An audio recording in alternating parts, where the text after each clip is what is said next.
And now, weighing in out of the blue corner, Josh the Punk Thompson. 100% And on the other mic, he weighs in from the red corner, Big John McCarthy.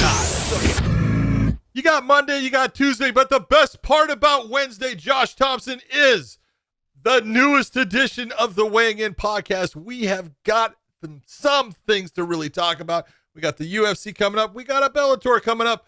And we have the past UFC and some of the things that happened in that show, some of the fights, some of the things. We're going to talk about some of those just enlightening moments for our fans. We hope that you guys see that we are very close to 100,000 subscribers.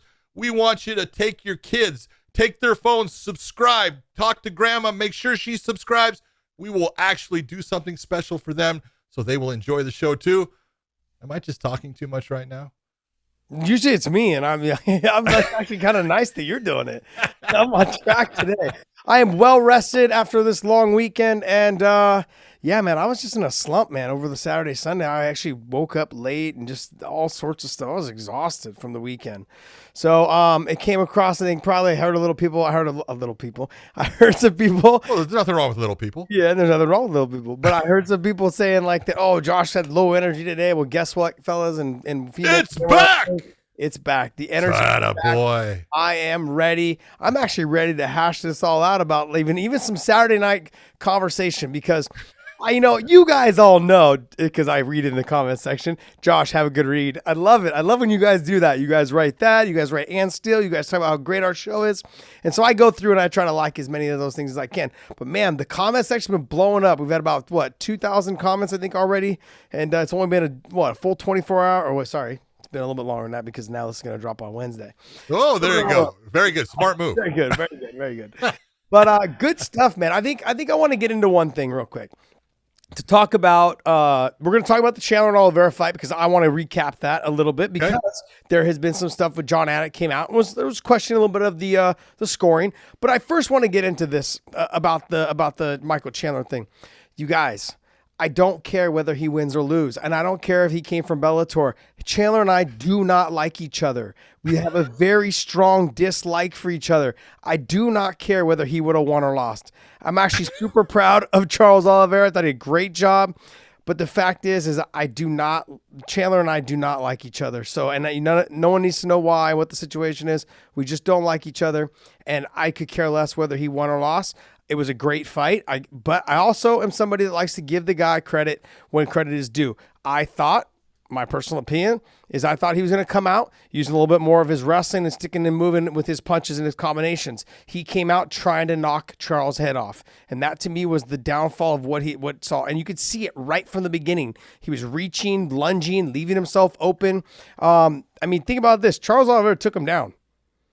That's extremely rare for Michael Chandler. And that set the tempo for the rest of the fight. If I was to go back and recap that fight, because I actually went back and kind of watched a little bit of it again, and I was thinking to myself, that right there already set in Michael Chandler's head that this isn't the fight that I thought I was going to get. I thought I was going to be the one dominating, taking him down and putting him on his back and doing all these things. So in the scheme, after watching all of it, in the scheme of all of this and breaking it down, right from the beginning, Michael Chandler got in his own way with his own head. And I'm not saying that Charles would have beat him. I mean, he got in his own way of thinking that he's going to go out there. He read all the paper clippings and thought he was going to knock him out. He tried. If you go back and watch that fight, you guys, and I encourage you guys to do it, he's reaching and lunging. If you go back and watch some of his lot of overextension, fights, he's throwing straight right hands. Sure, he sometimes will loop in other fights, but he throws a pretty good straight right hand. He slides in. Everything was lunging, looping. He had success with Hooker with the loopy punch. He went back into that. I don't know. I'm not making any excuses for him because everyone knows now I just cleared it up. I don't like him.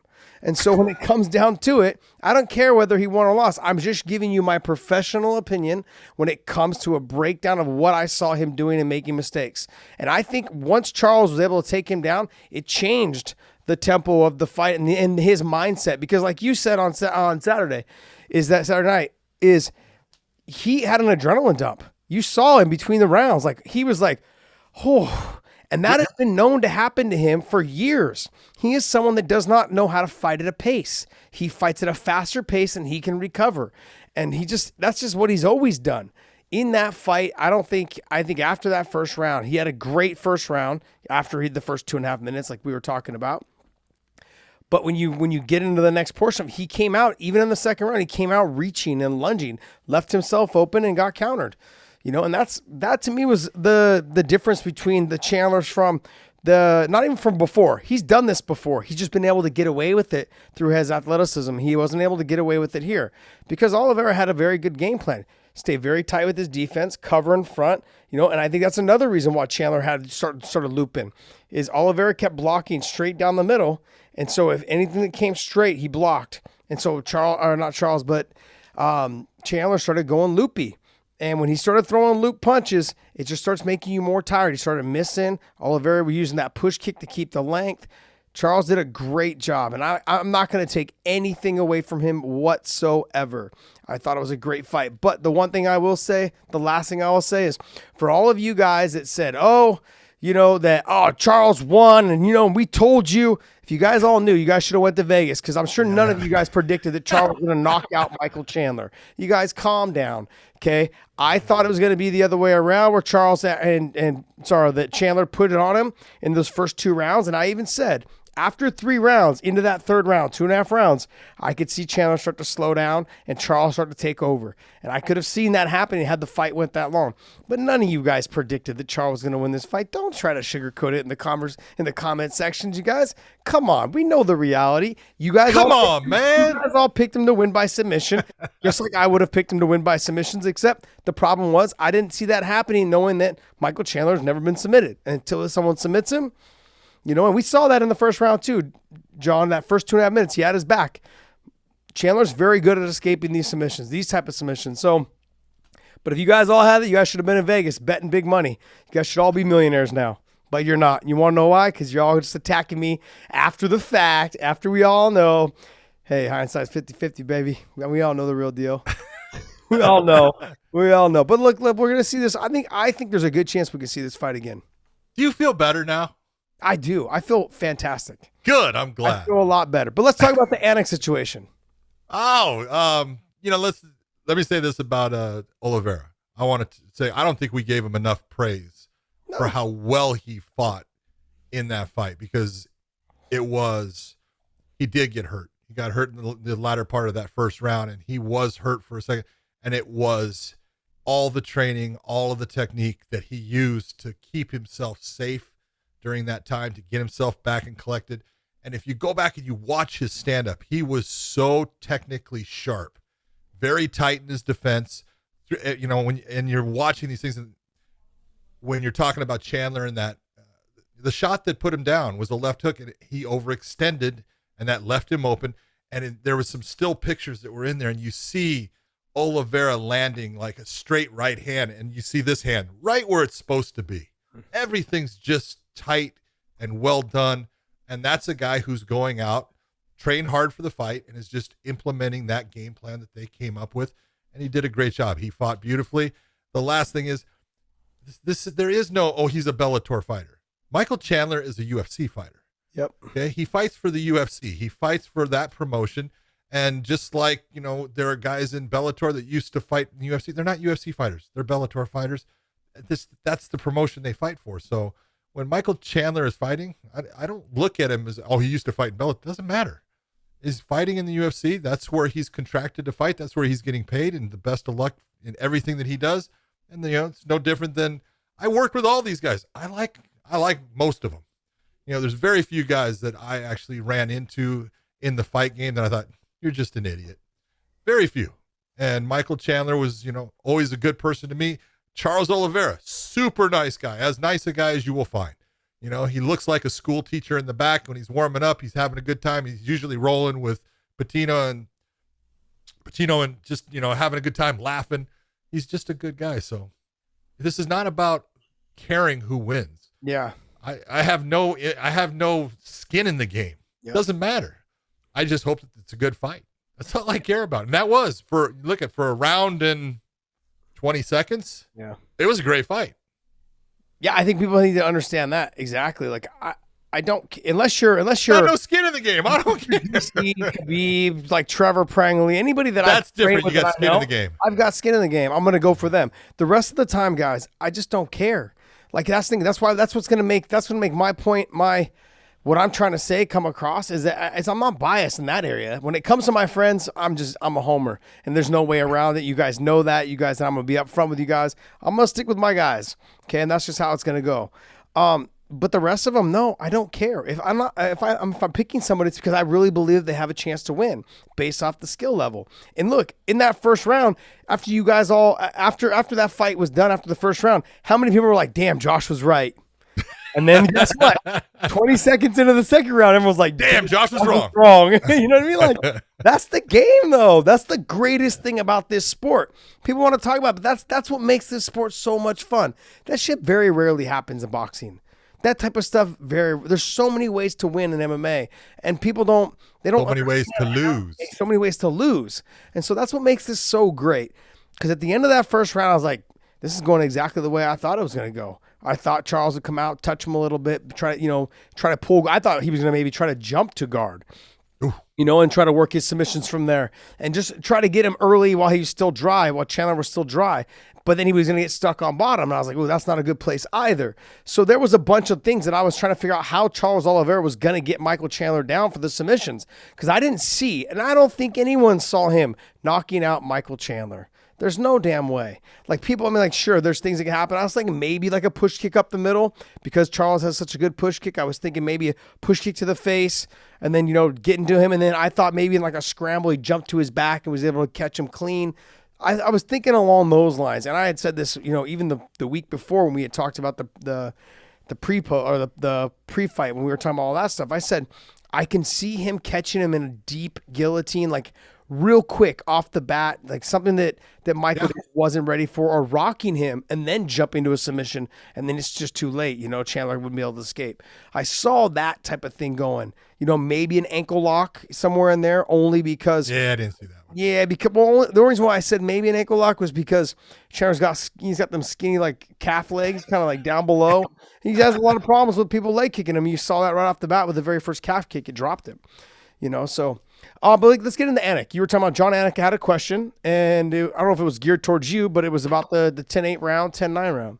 Yeah, and actually John put out a tweet saying, I wonder what John McCarthy and I think Sean Sheehan, who has done a couple things on what the unified rules and the judging criteria is and stuff.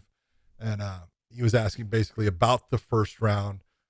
Two judges, Sal D'Amato and Chris Lee, gave it a 10-8 round, while one judge, Marcos Rosales, said it was a 10-9 round, and he wanted to know. And so I DM'd him back. I didn't put it out over the Twitter and social media, as far as I didn't want to have to deal with people coming back on my Twitter, and I figured I would talk about it here if we were going to talk about it. So brilliant. I like where your mind's at. Thank you very much. I'm always trying to be part of the team here, and so there is a real question about that round, and it was a good round. It was a really fantastic round as far as the way that the action happened and what was occurring, and there was a lot that did occur. But in the end, looking at the round, if I was sitting in that seat, I would have given Michael Chandler the round 10-9. And the reason is this. You're looking at the beginning of the fight, Oliveira was landing the better shots overall. He did, he landed, like you were saying, the calf kick that knocked him off of his feet. That's not a big thing, but it just shows that it's a good hard kick and it had him off balance. And then there was a couple of things that happened, but there was the point where Chandler actually landed a shot, and that's when Oliveira shot in. And I always look at the way the fighter does shoot in to see, okay, he got hit. Is he hurt, or is he just using this as a time to, I'm just going to get close, or I want to bring him down? And he shoots in, he brings him down. Look at his head position when he does. It's super high, which is telling me, man, that brain is still there. He's really thinking. He knows exactly where he's at, using his technique, and he gets it, but Michael locks in the guillotine. Let's talk about the guillotine, because there's, on the commentary right away, oh, that's tight. That's super tight. Yes, he had the arm in place where it was, but you could tell right away his legs were not in a position where he felt he could extend and push Oliveira's back. And you could see right away Chandler kind of eased up on trying to squeeze hard on that guillotine. And you saw that Oliveira did everything right, and just his defense was very calm, very relaxed, and he just gets out of it very easily. So do you give it credit? Well, you give some credit that at least he attempted a submission, but it was not one that his opponent had to work hard at getting out of. So it diminishes how much you give it. So, but Michael Chandler has that submission. So right now it's fairly, I'm going to say that Michael Chandler's a little bit ahead right at this moment. And then he turns his back and he tries to get up, and right away Oliveira takes the back. Eventually Chandler stands up with Oliveira as a backpack and he jumps back. Okay. It's actually a good strike, but it actually put him in a bad position as far as how deep the body triangle goes around him and stuff. So you look at it and you go, it's a little bit more towards Chandler, but then Oliveira lands some good elbows.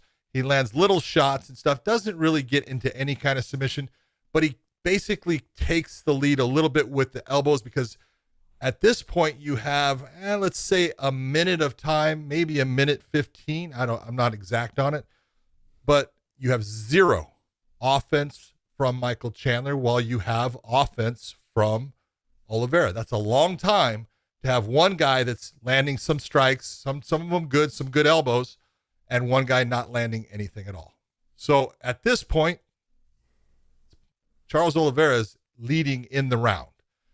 You see Michael spin around. He gets up, out, and you see Oliveira kind of bring up, looking towards a triangle. It doesn't really ever get close. And Michael comes up, lands a couple kicks, and they're up. Well, at this point, if you're looking, this is about the halfway point of the round, and I have Charles Oliveira up just a little bit, but he's up. Now we go into the next part where Chandler lands a good shot. It hurts Oliveira. He goes down. And he does this like back and forth, shimmy on the ground, similar to what like Nick Diaz did when he fought Paul Daly, 10 years ago. Paul had hurt him. He does this little head movement shimmy thing on the ground, but it's telling you again, his brain's there. He's not that hurt.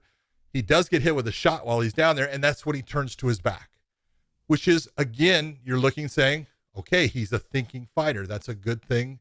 If you're in Charles Oliveira's corner, you're looking at your guy, you're going, okay, he's thinking, he's doing good. And so now we get into the point of Chandler lands a couple of good shots. He lands some big elbows. But what you're looking at is if you had Oliveira up at that halfway point, and now we'll say you have Chandler up. That's a 2-point swing. 10-9 now goes up and back over the other side. 10-9 for Chandler. Now he's got to do work in this section of time. We'll say now it's about, let's say, a minute 40 or so of time. What work did Michael Chandler do to make that another point, to take that and make it a 10-8? He did land some shots, like I'm saying, but Oliveira was good at stifling a lot of what he did. He gets double unders. He controls his lower body with his guard, and he basically makes it to where Chandler, you see him kind of posting his arms out, and he takes away a lot of the offense. So there wasn't enough offense, in my opinion, from Mike after he had that nice little sprint where he was going after him, trying to finish him. He didn't have a whole lot after that I can give him a whole lot of credit for to make it a 10-8. That's my whole point. That's what I talked to John about. In my opinion, it was a 10-9.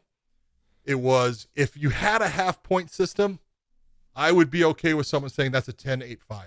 Yeah. But it can't go all the way to a 10-8, in my opinion. Well, it would have been a 10-8-5 because based off what you were saying, Oliveira was only up by a little bit, so he wouldn't have been up the whole point. It wouldn't have been a 10-9 round. It would have been a 10-9.5. There you go. The very good point there, Joshua. Yeah.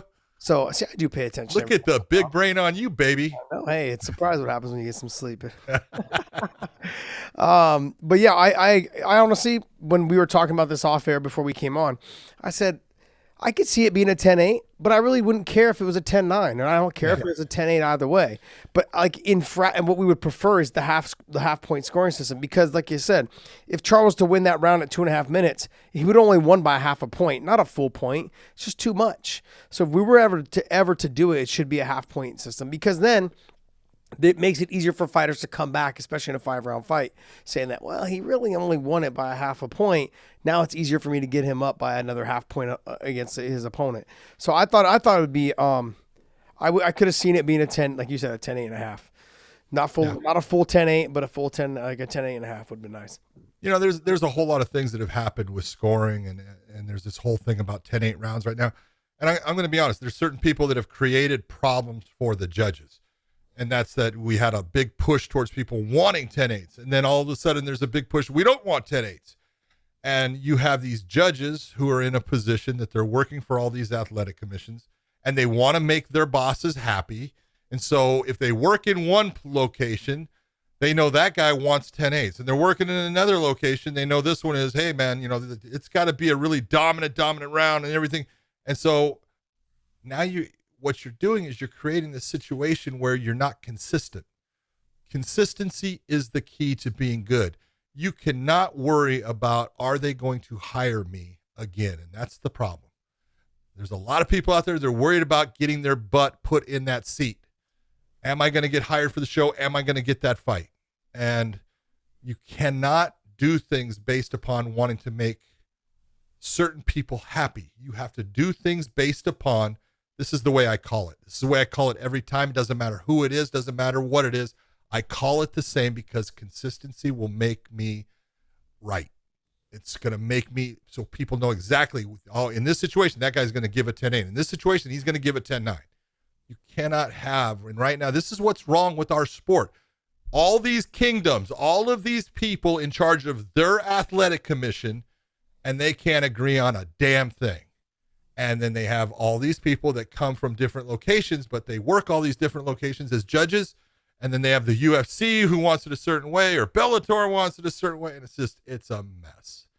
It's just wrong. Just, you know, for all the judges out there, just go do your job. You know, if it should be a 10-8, look at the criteria. If you don't know it, read it again, make it so it's part of your memory, and good luck from there. Give everybody 10-8s. Love it. I mean, yeah, the problem is they're trying to they're basically trying to judge it like boxing a little bit. So as soon as someone goes down, it should be a 10-8 round. Well, that's just, you can't do it that way. Not an MMA. Yeah, when Frankie fought Gray, it would have been like a 10-4 round.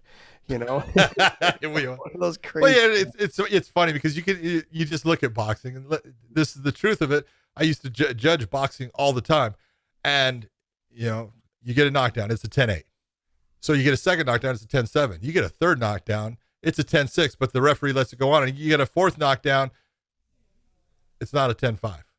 They won't let you go below 10-6. Yeah, you should stop the fight. It's just ridiculous. Should stop the fight though if you're getting knocked out. Oh yeah, sometimes. Not saying you shouldn't. But yeah, that's good. That's good information to know though, because I mean, like I honestly probably I didn't even really think about it because the fight ended in the second round, so I never thought about like whether it was I would have scored it a 10-8 or a 10-9. You know, but now that you broke it all down, I mean, I probably would have done a 10-9, just to be honest. You know, but I'm not mad at whoever gave it a 10-8 because it was very entertaining, very action packed. And I had when Charles was doing all the snake head movement down on the floor. I mean, he got hit with some clean shots. That's why he sat back to his back. Yeah. So I would have added that in, those clean hard shots. I want to say just maybe two of them. I think there was only maybe one or two hard ones though, but made him sit back. And you know, and Chandler had some good stuff where he escaped out of the submissions, got on top. You don't get anything for escaping out of submissions. Yeah. Congratulations. You just got to be able to continue on in the fight. Well, this is a problem that people have. They think, whoa, did you see how he spun around? Congratulations. That allows him to stay in the fight. You get nothing for being defensive. Yeah, I understand that. But in terms of being in that position there, he went from being defensive to being offensive. As soon as he turns and he's offensive, he gets credit. Yeah, so that's kind of where if he would have just like escaped out and then backed away and stood back to his feet, I don't give him any credit for that. I give him credit for when he spun, he got into the guard, he started trying to like throw some leather and do that. That's more of a turn from defense to offense position. Just It is. No. But like I said, like both guys, I think both guys are tough. Both guys had I thought both guys went out and really put on a show. I think both guys went out and went after it. And that's what you want. Yeah. If you're the UFC as the promoter, you're happy with what you got. Yeah, it wasn't a long fight, but you're happy with what you got because both guys went for it. Well, so we did talk about, so let's go into what's next for Charles Oliveira. That's simple. Let's be honest. All Charles Oliveira's got to do is sit at the side, and there's a fight. It's going to happen July 10th. There's this guy named Dustin Poirier and this other guy named Conor McGregor, and he can watch that fight, and he should be sitting at that fight because whoever wins that fight should be fighting Charles Oliveira. But it's not. See, I don't think it's as simple as you make it out to be. I think. Okay, tell me why. Conor wins, he doesn't take that fight. Why? I think he doesn't care. I don't think he cares as much about the title as much as like he's going to make money no matter what. Hold on. You're absolutely right. He's going to make money no matter what. But if there's one thing that we have learned over time is Conor likes being the champ. He really likes being the champ. Yeah. Okay, so being the champ is important to him. To him personally, inside, up here, I want to be the champ. I think he would want that fight. And I'm not sure that's a good fight for him. I don't think it's a good fight for him at all. Okay, I'm just saying the same thing, but he would want that fight. I don't think it's a good fight for him at all. I think just the things, I'm not going based off of Charles' performance against Chandler. I'm going based off of just the submissions and the ability to take people down. You know, we saw it with Tony Ferguson. We saw it just recently with Michael Chandler. And him being the longer fighter, him and Conor both being longer fighters, he's going to be able to get in deep on Conor when it comes to the takedown. He got in deep on a guy who's only 5'6". I think Chandler's 5'6". He's taller than that. He's a small guy. Now you're making him 5'6", man. He might be 5'5". 5'4". But, I mean, he got in deep on that, and he turned the corner, like you said, head up, started turning the corner. 5'8". Look at that. Yeah, right. I'm upside down in his closet, maybe. Jeez. Well, if you stretch the vertebrae, yeah, you know. He might be a little bit. About 5'6.5". but no, I mean, I look at Charles. Charles brings all the threats that you could possibly think of to Conor McGregor. Sure. To me, Dustin, he's gonna have problems with him as well. But Dustin, I think I look at Dustin the same way I looked at Chandler with him. Dustin's got the ability to absorb punishment and deliver punishment. And he's also got the ability to like stop takedowns, as well as he's got a pretty damn good arm and guillotine submissions. I don't think he's going to submit Charles Oliveira, but I'm saying that he is able to make it a dirty, grimy fight. Dustin Poirier is. Sure to the point where he can actually catch him, clip him, do all those things. It just becomes so, when you're as well-rounded as Oliveira is, him getting to your back, realizing that his jiu-jitsu game is like leaps and bounds above almost everybody. I think everybody else in that weight bracket. He's way better in jiu-jitsu than anybody else. Anybody else in that weight bracket, he's way better. You know, I put him right up there in that Gilbert Burns, you know, Lovato Jr. I put him right up in there in that category. He's way up there. Yeah, I put him in that category. So, I mean, he's just slick on how he gets to the back, how he gets the body triangle, how he attacks. I mean, Dustin's going to have a hard time with him. I give Dustin a better chance to beat him than I do Conor, but just because styles make matchups.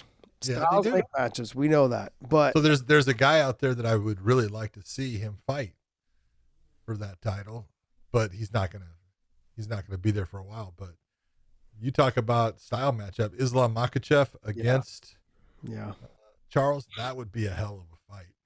Yeah, I mean, look, there's only been one lightweight to ever defend the title, I think 3 times, maybe 2. I think it was Khabib and it was BJ Penn. Oh, BJ won. Yeah, I was gonna say 3 times. They each defended it 3 times. What about Frankie? No, I think he lost it on his 3rd one. Did he lose on his 3rd? Defended it twice, I believe, to Benson, and then he lost it to not Benson, but beat BJ the 2nd time. Yeah. And he fought somebody else. I thought he fought somebody else in there. He beat BJ the 2nd time. Yep. He beat Gray. Did he fight Gray again right away, or did he fight Ben? No, I'm trying to remember, and I can't. Memory's going. Boom! Look at that. Maybe he did. Maybe he did defend. I think he fought Gray back to back. So and then he lost it. Then he lost to Benson. So he defended it 3 times. Yeah. What maybe I was thinking like it's like 2 or 3 years. No one's really held the title longer than like 2 or 3 years. Yeah. And I don't think no one's really defended it more than 3 times, I believe. Frankie and Benson. Yeah, but I mean, like Frankie defended it. Yeah, it was, you know. Well, actually, sorry, Frankie defended it once because he beat BJ for it. and then he defended twice. He beat BJ for it, and then he beat Gray Maynard twice. So that's 3 times. And then He fought- No. He fought BJ, won the title, then had a rematch with BJ. Yes. And beat BJ again in the rematch. Then he fought Gray twice. You're Yep. right. And then he fought Benson twice. His Yes. fucking lightweight titles and stuff was all same guys. I felt so bad for him. I seriously, man. Like, talk about not being able to get motivated. You got to fight the same guy twice. Yeah, it's tough. For every one of your title fights. Yeah. That sucked. But anyways, I don't know how we got off on that tangent, but it was That's all good. Yeah. We just had to bring in the answer. That's why. So let's see. What else was that? Oh, I wanted to go back over the Burgos fight because you said that you had watched it again when we were talking off camera, and I had said that I had thought Barboza had won the first 2 rounds. Mm-hmm. You know, are you still sticking by the fact that you think Burgos won the second round? Yes, sir. Okay. And here's the difference. think you're And this is what people need to understand. If you're going to ask me, did Edson Barboza land more strikes than Shane Burgos in that second round? I'm going to tell you, yes, he did. But it's the quality of the strikes that Burgos landed. When you're looking at it, Edson Barboza is fighting more as a kickboxer. He's using his kicks and his hands. He's more varied in his attack, while Burgos is really going after Edson more with just his hands. He's going after being a boxer type, utilizing his hands and his power in his hands. The big difference when you look at what occurred in the second round was, I think that Edson landed more strikes, but the quality of the strikes that he landed were not as hard, not as powerful, and didn't do as much damage as the strikes that Burgos landed. When you're looking at judging a fight, it's not, and this is what's wrong with strike stats. When you see, significant strikes, the significant strikes they have they're not being honest about which strikes landed with power, something that we call a heavy strike, a damaging strike, compared to it just landed. And it's the same thing as if I was going to ask you, Josh, you have fought. I'm going to stand here and I get to hit you. I can hit you 4 times with a jab, bop, bop, bop, bop. Or I can hit you 1 time, boom, with one right hand, solid, straight overhand right. What are you going to take, the 4 or the 1? Solid straight overhand right? That made no sense. So I said a solid, straight, or overhand right. Oh. No, obviously the 4 jabs. Yeah, I get what you're saying. Okay, and that's the point of what people need to understand is, yes, you're getting hit the 4 times, but the 1 is the one that's going to do more damage, and that's what we're looking at, and that's why I believe Shane Burgos in that second round, he landed the better quality strikes. Not that Edson wasn't landing. It's a close round. It was very close. I thought Edson won the first round. I thought Burgos got the second one, and I thought it was coming down into the third. And obviously, Edson said, I don't give a shit what anyone says. I'm going to finish this fight, and finished in it, in spectacular fashion with a knockout most people have not seen as far as a delayed effect that occurred with Shane Burgos. But that's the way that you really want to look at judging a fight based upon strikes. It's not the volume is key when you don't have the heavy damaging strikes. If both guys are going volume for volume, you're the guy that lands more. But if you got someone that's landing the cleaner, harder, heavier strikes, that usually is going to take precedence over the volume. Yeah. I got you. I thought that maybe when I was watching it again, I didn't think Burgos landed enough of those hard shots to win the round. Yeah. However, but I mean, like, I get what you're saying. I understand what you are saying, John. Speaking to me in layman's terms. Speaking to you in teaching terms. Just joshing me. Just joshing. Just joshing. All right, what else you got for us? What are we doing here? Let's talk about. What are we getting into now? Let's get into the fight cards. Let's get into the fight cards. We got the UFC coming up with Cody Garbrandt against Rob Font. That's a good fight. I am looking forward to that fight. It is interesting. There's not a whole lot that separates these two. What is it that does, though? Oh, I don't, honestly, I think Cody's probably got the power, but I think Rob maybe has the speed. Oh, I don't think so. I think it's reversed. You think it's the reverse of the way I do. I think Cody's fast. Yeah, he is. I know, but when you're talking like when you get into the little guys, it's like this fraction of who's a little faster. Did you say little guys? Yeah, they're both tiny. Tiny. They're both tiny. I mean, I could fucking eat one of those You guys. were a fucking lightweight, man. You were 155 pounds. I am not a lightweight anymore, dude. John, I'm like, I could eat one of these guys. They're so small. Get in my belly. Yes. These guys. Both of them great fighters though, man. I'm pumped. Boy. Fight. It should be a great fight. It really should. You take a look at who they have fought in their careers and some of the wins that they have, because I know that like Cody, got that win against Dom to take the title. That was a great, win. And he had a couple of fights in there right in a row. He had Thomas Almeida. I did that fight, man. He just, I think at the time Almeida was undefeated. 21, 22-0, somewhere in there. And starched him in that fight. Got Mizugaki, and then got the title fight against Dominic, and just put on a beautiful performance against Dominic. He had Dominic confused at times. He was not taking the bait that Dominic was putting out there at times. He didn't fall into the traps. Just really had an incredible performance. And then he ran into TJ Dillashaw, and things kind of had a tough time for him. He lost to Pedro Munoz. But then if you're going back and you look at Rob Font also lost to Pedro Munoz, but he's got wins against Sergio Pettis. He's got some big names in there. His three, what is he? I think 3 losses for Rob Font. Yep. I know he lost to Dez. I want to say Des Green, and it's not. He lost to a Sun Sao, and he lost to John. No, that was his last loss. I know. He lost to Lineker. He lost to Lineker. I think his first one was Des Green. I think it's Des Green. Yeah, because Des Green fought in Bellator, then he was fighting in the UFC, then he got in trouble, and so I don't know where he's at right now. But yeah, Des was actually a very good athlete, and that was early in his career. But you take a look at the guys that he's lost, man, they're top of the food chain. They're good.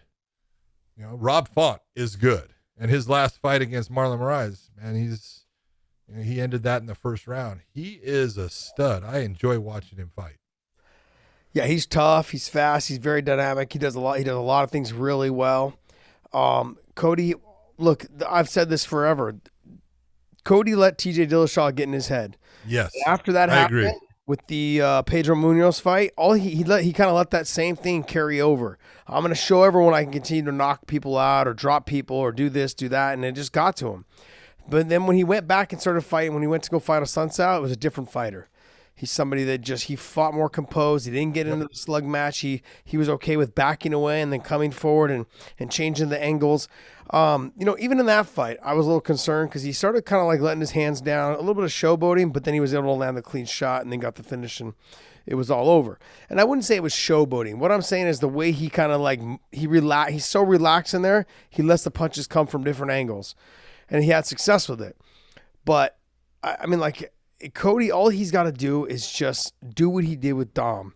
Stay calm, composed, and have fun. When he's out having fun, he is fucking good. Yes. I mean, he's going to be hard to take down. He's quick on it. Like you said, super fast hands.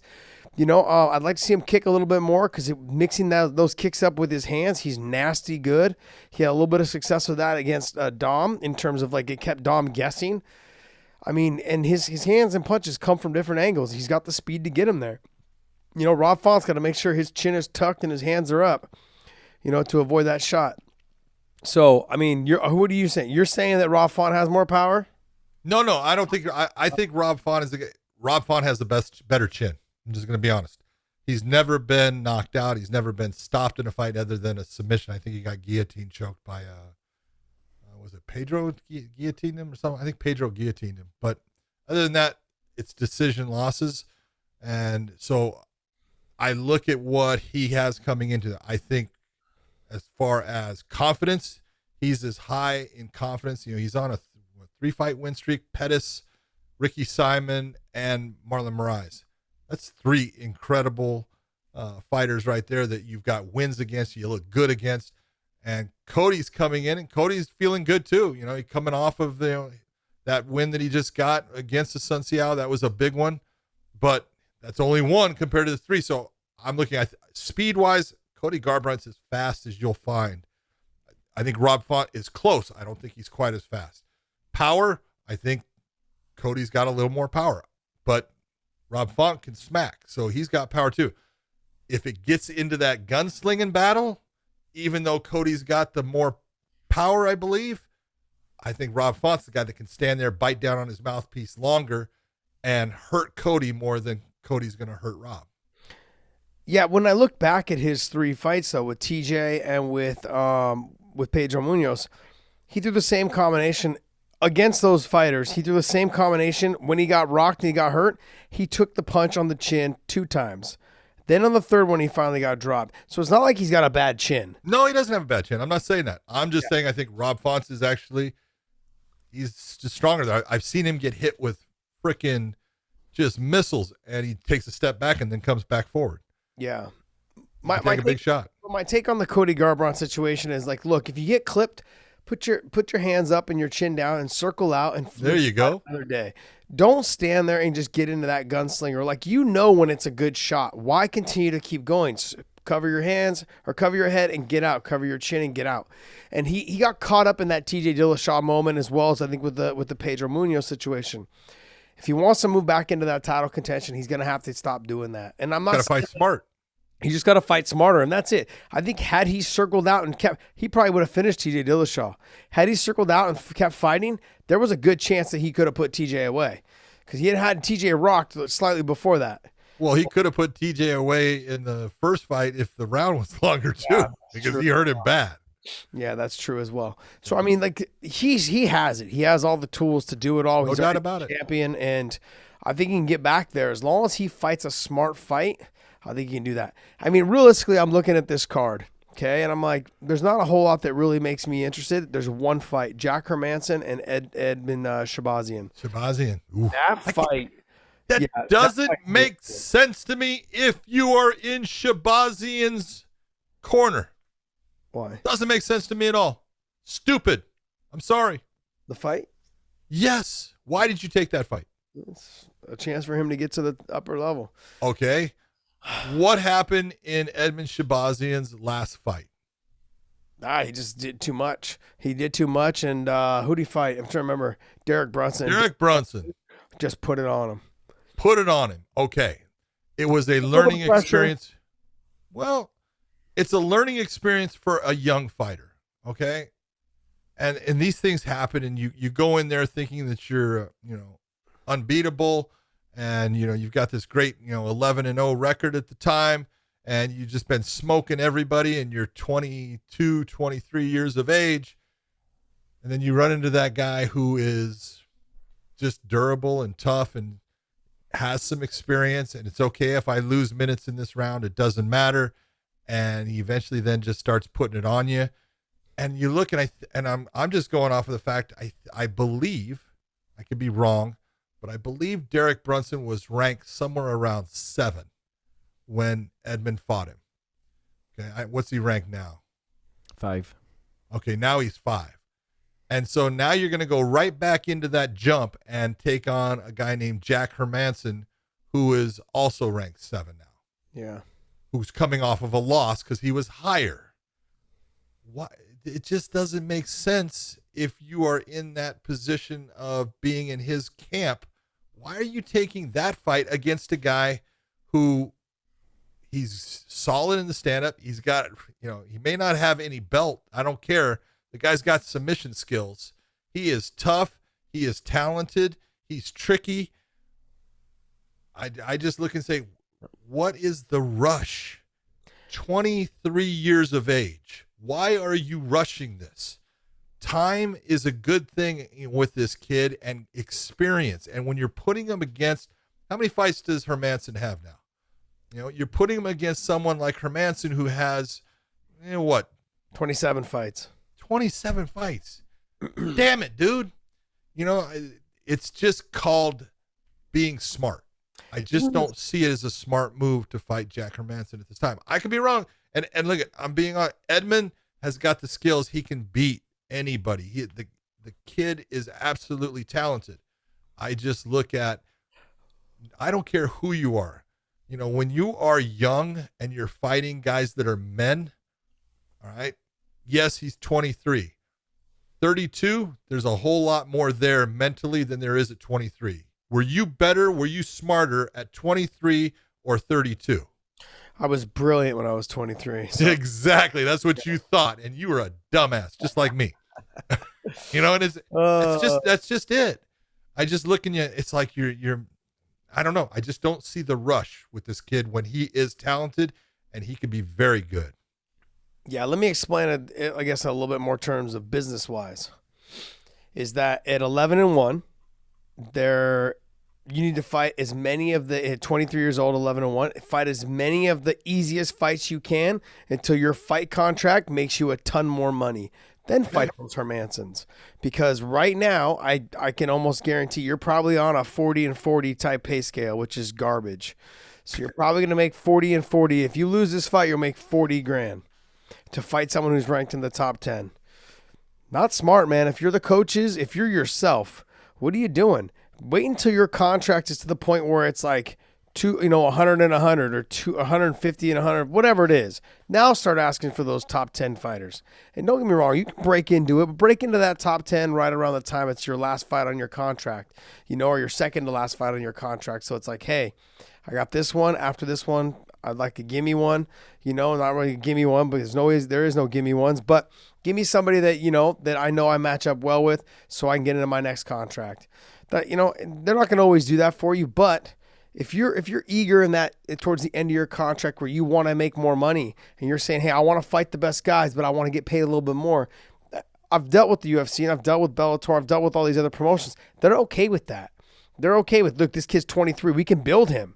We can make him a star. We'll build him a little bit easier. Let's pay him a little bit more money because we know we see something bright in him. We see that he's willing to do this.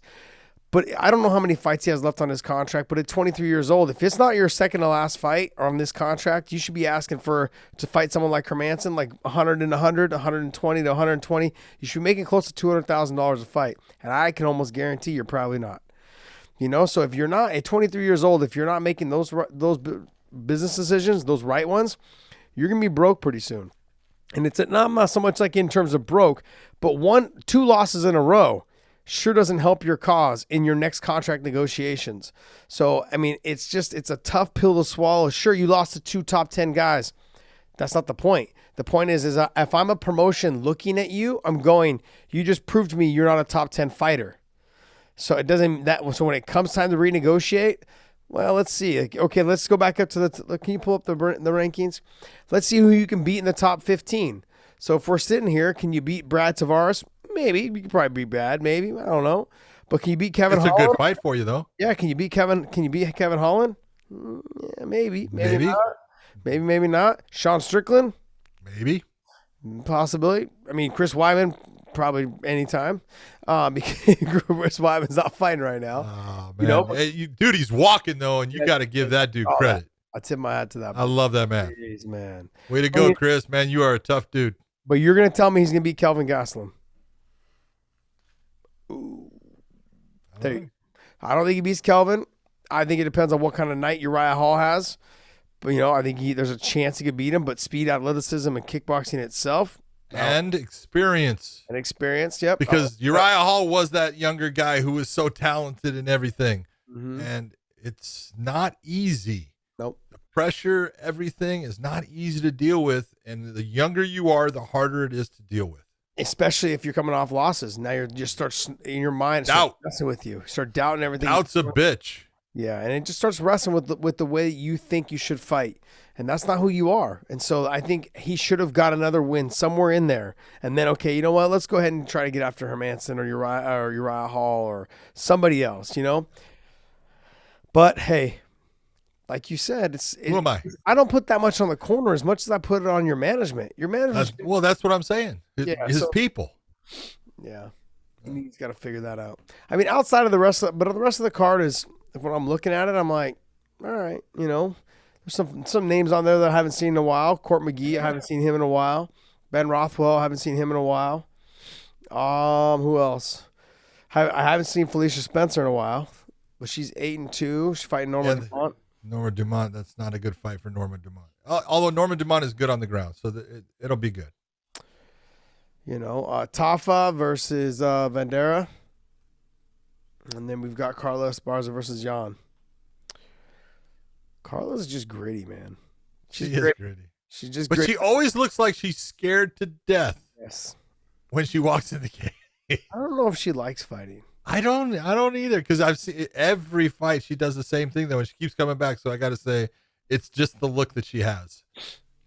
Yeah. All right, well, let's get into some Bellator this weekend. Let's do it. Let's go. Let's go. All right, All so we got to juggle. I feel All right. like we need to juggle this card around. Oh, there's no doubt they need to juggle this card. All right. There is- Yeah. Talk to me, Goose. Come on, baby. You know, I'm looking at this thing, and you take a look at the very first fight that they have on the card. On the And prelims or on the prelims. Okay. All right. Very first fight is Alfie Davis against Alexander Shoblie. All right. Now, I know most people don't know who either of the guys. Let's be honest. Unless you're in Europe, you don't know who Alfie Davis is. And if you're not from Russia, you don't know who Alexander Shoblie is. But I am telling you, this fight is going to be freaking phenomenal. Yeah. Shoblie is a stud, 19-3. He is so good. He fought in ACB, fought in Fight Night Global over in Russia a lot. This guy, he loves to stand up. He doesn't really go to the ground a lot. His stand-up is good. It's solid. And Alfie Davis is the same thing, man. He is an outstanding stand-up fighter. He's fun to watch. He's got great kicks, beautiful kickboxing at times. This is a great fight, and it's the first fight of the night in the prelims. It just doesn't make sense to me because, in my opinion, Shoblie or Davis, both of them, they're both guys that you want for people to see in the lightweight division. Well, I can answer that for you. Go. I can answer that. The reason why is because Alfie Davis from the UK. We're trying to hit that UK market. They're doing that. BBC. Yeah, and the same thing with Brett Johns and Danny Sabatello. So, and then you have Janae Harding and Leah McCourt. That's why they're towards the bottom. Okay. Yep. Now, at least it makes more sense to me, Yep. but it's still wrong. I know. Yep, I know. I feel like that fight should be on the first fight of the main card. Yes. And nothing against Christian Edwards and Ben Parrish, but we should bump them down and put that fight there. That's just my personal opinion. That fight needs to be on the main card. It's a great fight. I'm gonna lean more towards Shoblie, but then once again, I'm gonna let everyone know my homerness comes through. I've trained with Alexander Shoblie, and he's phenomenal. Tough to take down, good off of his back. Submission game is I'm sure he's gotten better. It's been about 2 years since I trained with him. I'm sure he's got a lot better on the ground, but he's got good takedown defense. He's beautiful stand-up. Still stays very tight with his stand-up, elbows in, hands up. He's very calm and comfortable. Honestly, everything I've ever heard about him at ATT since he was at AKA is just that he's like one of the main training partners for Dustin Poirier, for George Masvidal, like for all those guys. That's like Amazov. And Amazov, like so those are the guys that he likes to work with, and so those guys like to have him work with them. So he's pretty damn good from what I understand. Alfie Davis is great. Yep. The concern I have with Alfie is that he does tend to get tired because he does throw a lot of energy, a lot of kicks, and a lot of energy, spinning attacks, all those things, and those things zap your energy. And Shoblie doesn't put out a lot of energy. He just walks you down, touches you, and then does the work. So it's going to be a good fight. Alfie's going to have to make sure he's in great shape and he can go ahead and keep circling, stay away. He fights similar, and not to take no offense, to a Valerie Loretta where he moves a lot. He sticks and moves. Yes, he does. In that style of fighting. And he's a little bit tighter than what she is when it comes to that style of stand-up. But, I mean, he's really good. Brett Johns, and now he's got a new opponent in Danny Sabatello. They did him no favors. No, I think Sabatello has a great chance of beating him. I know a lot of people don't know who Danny Sabatello is. This guy wrestled at Purdue. He is good. He is, I want to say he's almost 6 foot tall and 135 pounds. Jeez, man. Okay. He's tall, but he's got great range as far as his takedowns and stuff, man. He shoots shots that you normally would tell someone, don't do that. Yeah. But he gets in and he gets the takedown. He's got good stand-up now. His stand-up has really come along. He's top pressure. If he gets on top of you, you are not getting him off. He lands good, solid ground and pound. This guy is a solid fighter. He is going to go someplace. Brett Johns, he had Mateus was his opponent, Matos. I believe. Yeah, before. Matos, yeah. Yeah, Mateus Matos. And I'll tell you what, they didn't do him any favors with who they brought him, because this is a replacement fighter. And Danny's taking it, last, I guess about a little bit, a little over a week's notice. But if you're talking about bringing in a tough dude, Brett Johns has got a tough dude to fight, because Danny Sabatello is the real deal. There's a lot of hype around Brett Johns right now. After looking at the two, I think he had his hands full with Matos. I was like, Matos is going to be able to come after him, try to take it to him. But Sabatello, to me, has the ingredient to beat him, because I think he's going to put Brett Johns on his back. When he puts Brett Johns on his back, I don't know if Brett Johns will be able to get up. I mean, I was watching some of the highlight reels and some of the wrestling of Sabatello. I was like, damn, you've got a quick double leg. And when he can't finish the double leg, he's good at dumping and coming back up onto the body lock, and he's very good. He dumps on that single leg. I was like, damn, it's gonna be a tough fight.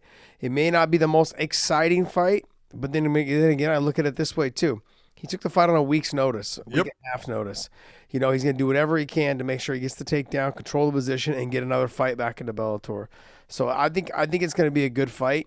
But the fight that I'm excited to see is the Janae Harding and Leah McCourt fight, because for the 2 years. No, the reason why I'm saying this, the 2 years, because I call a lot of Leah McCourt's fights over in the UK or in Ireland, and then Janae Harding too. I've called 2 of her fights, but they have just a different style contrast.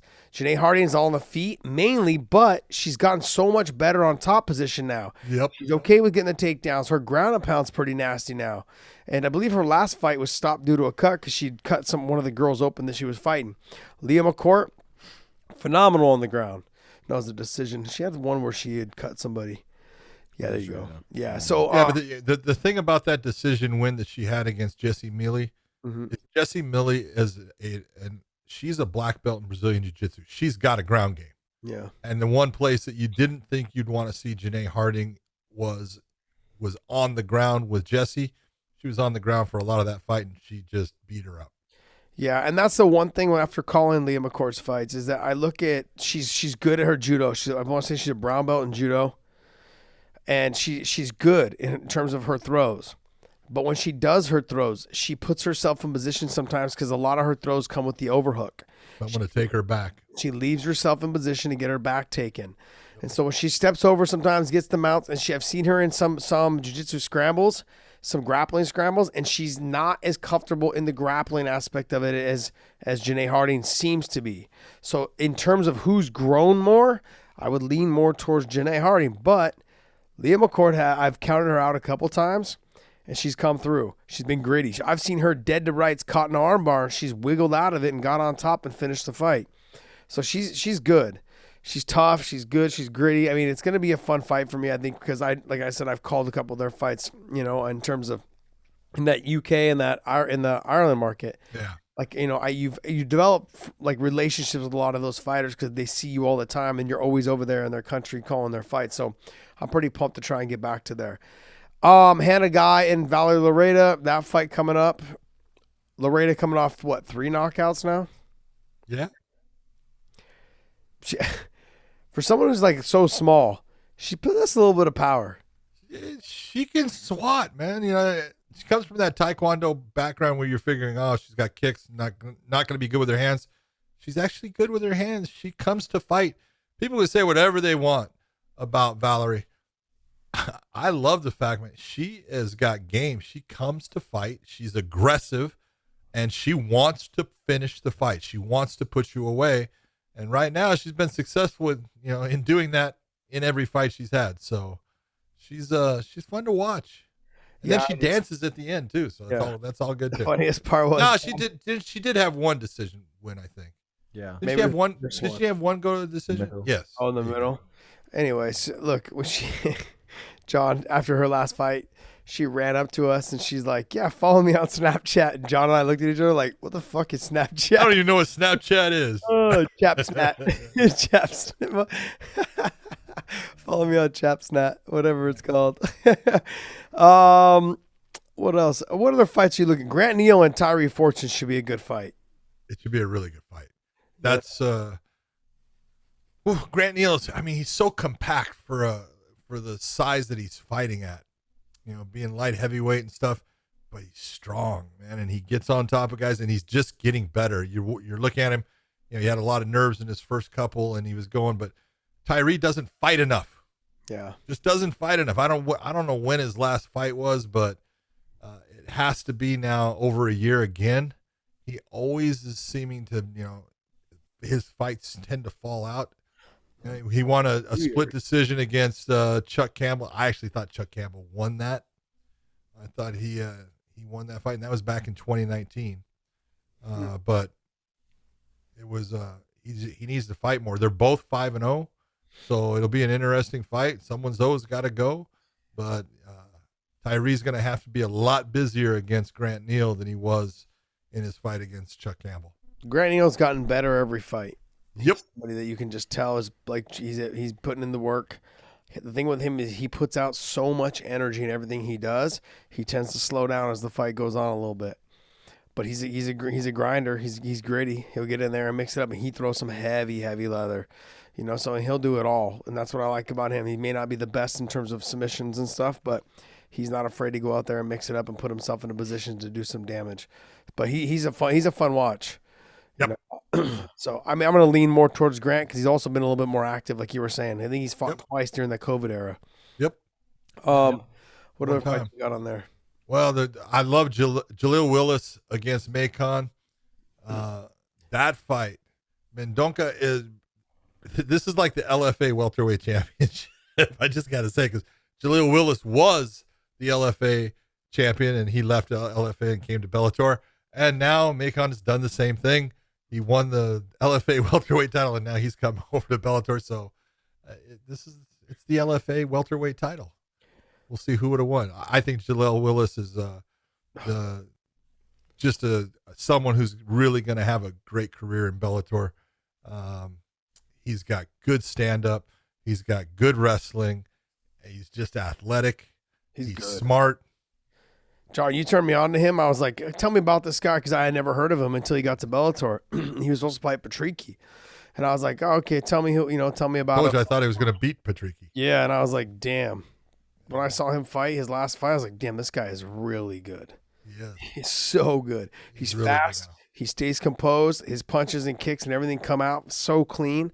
I was like, man, this guy can do it all. He can wrestle. He can grapple. He can do it. He's good all the way around. The fact that he was able to make 40 or 55, he was going to make 55, and then he went up, and I think he fought because he didn't fight Patricky. He ended up fighting at 70. And then he comes back. His next fight was at 70 because remember that fight fell off. Well, he made the weight at 155. Made the weight. And Patricky had to pull out. He had an inner ear problem, so they shut the fight down. Mm-hmm. And then his next fight, he was at 170. And he looked dominant. He looked dominant during that fight. I thought he looked amazing. The fight that I think most people, there's two of them, but the fight that I think most people, you guys need to watch is the Austin Vanderford is Miss Paige Van Zandt and Fabian Edwards. That's so wrong. You guys, you got it. So you know what I love about it though is Austin laughs about it. He's like, he loves he's it. awesome about it. Yeah, he's great about it, man. But I think this can be a great fight. This is Leon Edwards' brother, Fabian Edwards. He's 9-1. His only loss is to somebody who I'm extremely high on, which is Castello Van Steenis. Yep. And they had a great fight as well. Austin Vanderford being 10-0. He's good on the ground. He's a phenomenal wrestler. And like you were saying, he's fucking a brick shit house, man. He's super strong. He's not tall and big for the weight, but he doesn't need to be because he is so fast. He's so explosive. When he gets on top of you, he's very good at controlling the position. And you can tell that he lives for this. Like, this is like, he loves being at the gym. He's a gym rat. And when you see, when I talk to him, he's one of his main training partners is Yaroslav Amosov and then Johnny Eblin. And so he's got a good group of guys that he's working with at ATT that they feed off of each other. And that group of guys, you can tell that what they do, it works for all of them. I think Eblin's still undefeated, correct? Yep. Johnny Eblin's undefeated. Yaroslav Amosov is undefeated, and Austin Vanderford is undefeated. And all three of them are in Bellator. I mean, Yaroslav Amosov is 25-0. Eblin, I think, is what, 11-0? No, 7. 7? Okay, 7. So maybe I'm thinking of Austin's 10-0. So, I mean, the three of them are undefeated, and they all have kind of like, I don't want to say similar styles because Yaroslav has a little bit different of a stand-up than the rest of them. Yeah. But I mean, Eblen But Johnny's is coming, man. Yeah, his knockout power is there, and his stand-up is coming around. And Vanderford he's not afraid to throw the leather either, but he likes to prefer to wrestle and get that top position. But he lays down some heavy leather on top as well. But that's gonna be a good fight to figure out because Fabian Edwards is tall. He's long and lanky. I know you guys. I say it all the time, but he's a big guy. You know, he's kind of tall for the weight. Solids. He's a solid body figure in there. He's got good athleticism and he's got good footwork, and he's real good at teasing the hips. You know, in terms of throwing the kicks, he gets a little. He can be pushed off of his game though if you back him up. And I think that's what Miss Van Zant's gonna do. Austin, first off, you know, this is not a dig. I'm just being honest. But, you know, you talk about Dana White made a big mistake. You know, Dana could have signed Austin because Austin fought on the Contender Series and he won, and Dana White didn't take him. And I'm like, you made a huge mistake there. And right away, Bellator signed him. And I said, way to go. That's a smart move. And he has proved that Dana made a mistake. Yeah. He is a very good fighter. He is very strong. At 185, he's fast. You know, he was fighting at 170 a lot. It was a big weight cut for him because he is very thick as far as he carries a lot of muscle. But you know, his wrestling is good. His submission game is good. His top pressure is outstanding.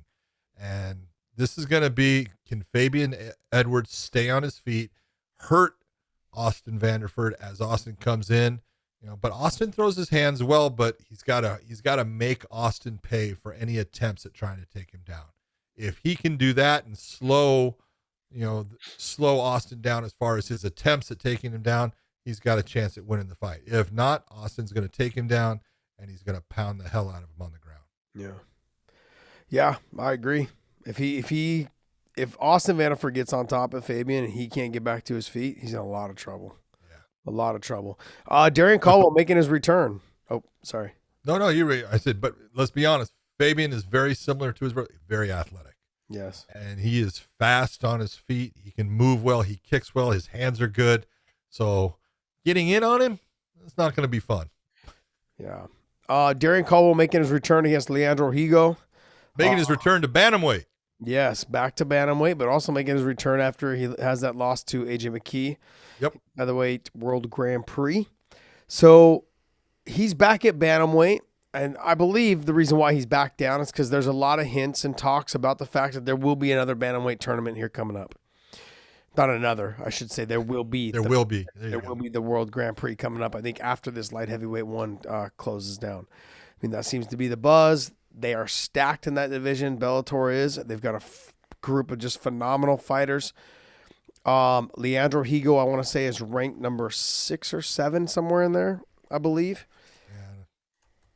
Yeah, I think he's somewhere. Darian Caldwell is not ranked because he has not fought in that weight class in over 15 months. In under 15 months, I should say.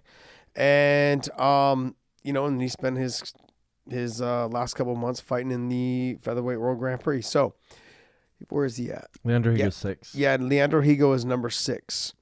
Yeah, and, well, Darian Caldwell's not even on there. No, because he hasn't fought in the bantamweight division in the 15 months that they require. Yeah, but that's the other thing. You're going to have Horiguchi in that tournament as well.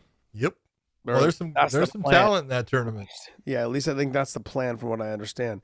But so these guys have met before, you know? Yes. Oh, they have? Oh, yeah. Darian Caldwell and Higo, they fought when Caldwell was the champion at bantamweight. And Higo made a mistake and got caught in a guillotine, and it ended in the first round. Wow! So he's got something. He's got something to prove to that was I made a mistake. Yeah, I know. I learned, and it ain't gonna happen again. Interesting stuff. Yeah, that was I think before I was with Bellator. Around that time. I was reffing back then. You were. Been a while then, huh, John? That was a while ago. Come on.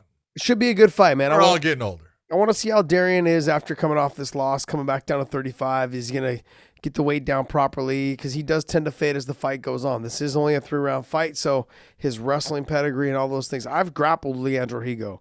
He's phenomenal on the ground. You know, but I mean, obviously Darian, he's been known for the upsets in the early fights. Look at what he did to kid out of Go Stanford. ahead and say it. Adam Borch. Adam Borch. None of us had him when I didn't have Darian beating him, and Darian got out there, got the takedown, got to the back and choked him. I was like, damn, I didn't think that was gonna happen. Darian's been proving me wrong, So let's see if he can do it again. Let's be honest.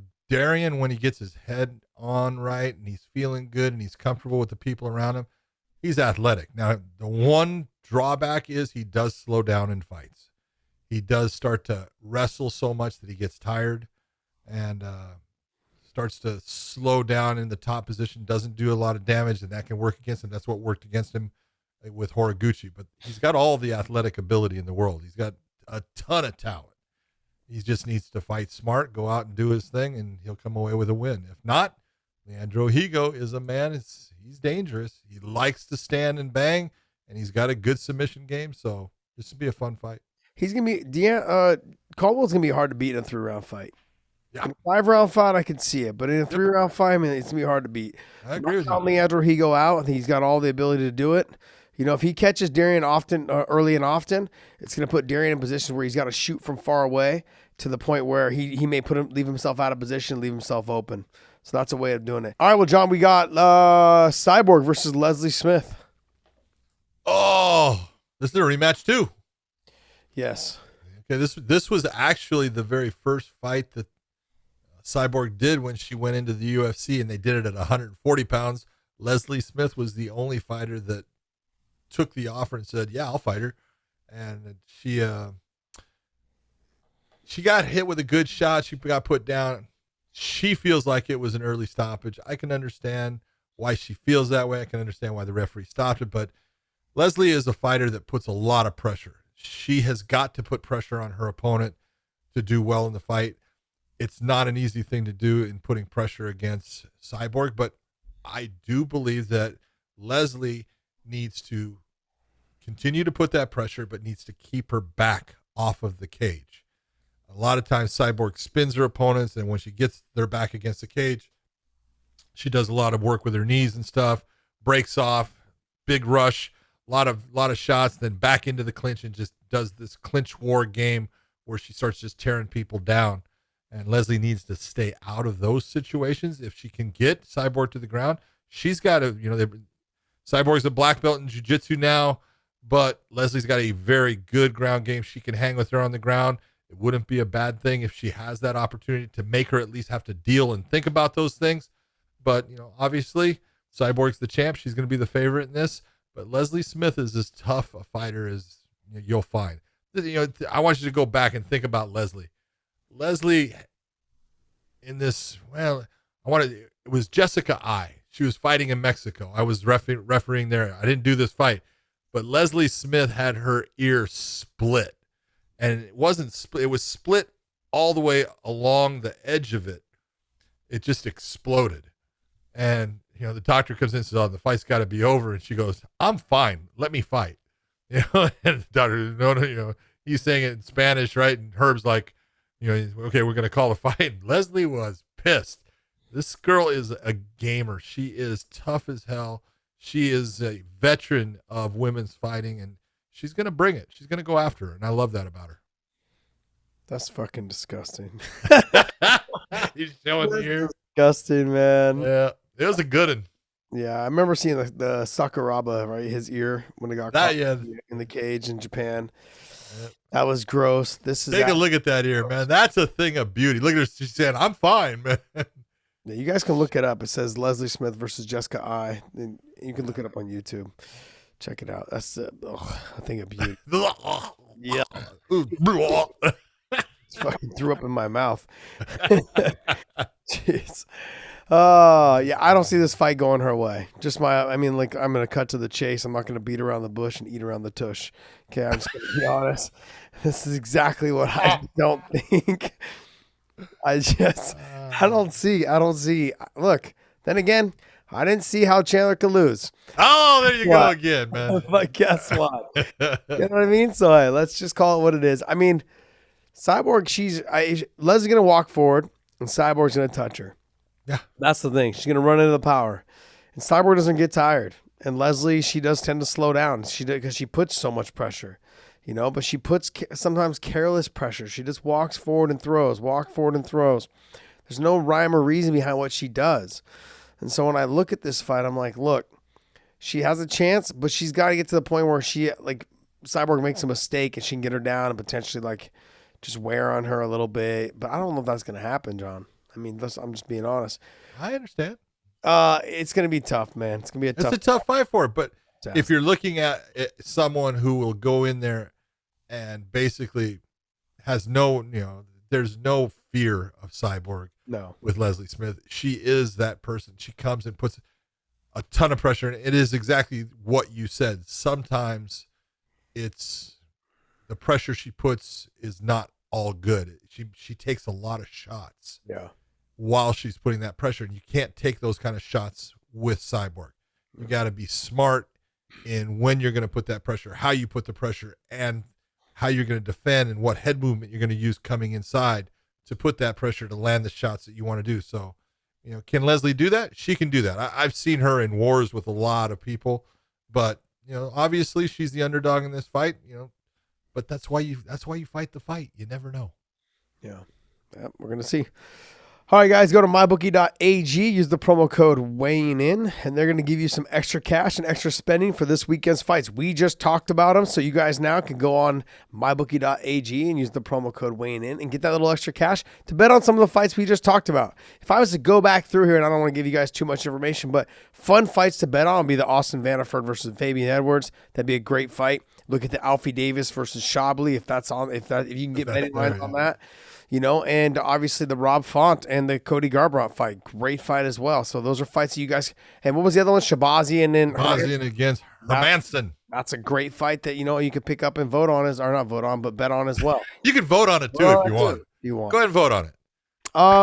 Yeah, I mean, there's plenty of fights to bet on, if you guys want to get into it. But, yeah, I think it's great. What else you got? Let's get into some fan questions. Do a couple of news items. Okay. Just should be pretty short and sweet. Okay. For some short and sweet. First piece of news, just Conor McGregor and his wife just had the third child. So just kind of talking on this past weekend when you guys were talking about he topped the Forbes list. Like, what reason does he have to fight? I think this is just kind of adds on to that. Congratulations to Mr. Conor McGregor, but more congratulations to Dee Devlin because she did all the work. Yes. She's the reason for, well, I don't want to say she's the reason. She did all the work, and congratulations to all of them. The clan is getting bigger. That's 5 now, right? He's got 2 boys and a girl. Conor, that's about it. You should stop. It's getting, 2 boys and a girl. 3 is always the trouble time. 2 is perfect. 1 is held by mom. 1 is held by, now someone's got to try to hold 2. Sorry, bro. Get tired. Keep going. Congratulations, though. It's awesome. Keep going. Don't stop. Keep going. Money's an issue. Keep going. Money's not an issue. Keep going, buddy. You leave that girl alone. No. She carries it well. Congratulations, man. Exactly. Congratulations, my man. And the name is Ryan. Ryan, I like it. Ryan McGregor. That's a strong name, man. Okay. What else you got for us there, Scotty? So another piece of funny news, Beneil Dariush, after his call out of Elon Musk at the UFC show, it looks like Elon's going to send him a Tesla. No, he bought a Tesla. He's not sending him anything. Oh. No, but he may send him one earlier. If he can probably get one pushed through and maybe get it done a little earlier. Elon might like the call out, but he don't like it so much he's going to give him a free Tesla. From what I understand, he gave Joe a Tesla. Yeah. Okay. There's a big difference. Just telling you. Really? No. Yeah. Really? You think you really? I think it's great. I want to say this about Beneil. I thought Beneil was brilliant in making that call out like he did. Look at these are moments in time where, hey, you got all of these eyes, all this attention on you, and you got the mic. And as long as you're not going to do something that's bad and you make a call out to someone like an Elon Musk, he might not be watching, but I guarantee you somebody that knows him is. And that person's going to contact him and say, hey, man, I don't know if you know this, but boom. And that's how these things happen. I thought it was great when Julian Marquez did the whole thing with Miley Cyrus. I thought it was great when Dariush calls out Elon Musk about his car. He's got a pregnant wife. He's got a baby on the way. It's supposed to be a safe car. Give me my car. It was beautiful. Smart move, Benil. I loved it. You said somebody that you know is going to call him and let him know. He's talking to Joe fucking Rogan, who just talks to Elon. He's like telling him, hey, I'm going to call out your buddy. That's great, man. No, I don't think Elon's going to give him a car, but I think maybe he can get it, sped up a little bit for him to get for it to get there. Maybe. What else you got for us there, podcast Dave? All right, we're going to hop into some fan questions now. So, all right. Let me pull first one up here. First one comes from Damien Burry, and he asks, John, what was it like being the ref for MTV Bully Beatdown? And please tell us if it was real or not. If it was real or not. Okay, I will tell you, it was absolutely real. Okay, straight out of the box, it was real. Now, it was hysterical. I had a blast doing it because they would do all those fights in 2 days. They would shoot every fight within 2 days of time. They took the bullies, so and they put the bullies in one hotel somewhere in the city because all those fights were done in Salt Lake City, Utah. So they would take the bullies, put them all in one hotel. All the fighters were in another hotel in a different part of the city.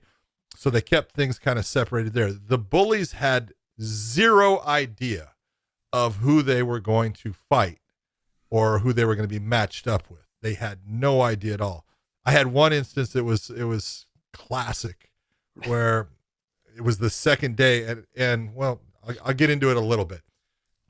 When they started the show, King of the Cage was the big element behind it because it was done, if you recall, when Elite XC was put together. They had bought like Rumble on the Rock and King of the Cage and all these different promotions. And that's where the whole bully beatdown thing was put together for Elite XC. And then Elite XC kind of blew up and fell apart. So King of the Cage was the ones that were bringing the fighters to do the fights. And Eric Van Wagenen was one of the executive producers on the show, along with Mark Burnett being the guy that had the name. But Eric was talking to me one time, and I said, he's saying they were very concerned about the bullies getting hurt. And I said, then why are you bringing C and B level fighters? I go, of course you got a better chance with a C level fighter because the C level fighter is worried about looking bad and he wants, to prove how good he said, you're bringing guys that are just not good fighters. And so Terry Treblecock was mad at me for that, but I started actually bringing him better fighters. I got him guys like Tyrone Woodley and Eddie Alvarez and Andre Arlovsky. And I brought him, Daniel Cormier was one that was supposed to be with it. And I brought him all these good fighters. And so Jake Shields and we're having dinner at this teppanyaki restaurant the night before the second night of fights. And my wife is there with me, and we walk in, and all of a sudden, we're sitting at a thing, and they bring more people up to sit at the